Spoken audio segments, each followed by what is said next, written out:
Ready? Set. Go. Oh, yeah.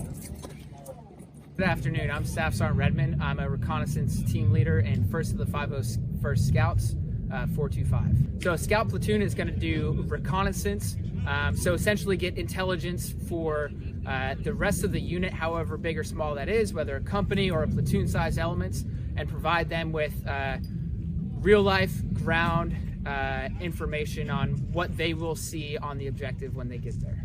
So today we're working with our mountaineering teams and our mountaineering objectives, primarily focusing on climbing and rappelling.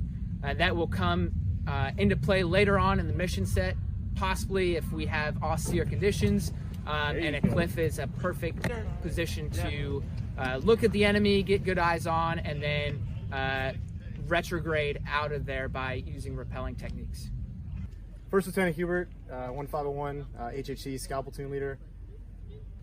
So basically in Scouts, we usually infill, 24 to 48 hours earlier than the line units. We'll get out there and get after it, send up detailed reports, just kind of paint the pictures for the commanders to see so they kind of know what's on the battlefield. So we're out here rappelling, just kind of sharpening a very perishable skill. And mountaineering is important up here in Alaska.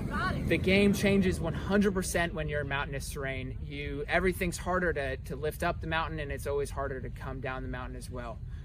Go, go. All right, hey, more control, all right?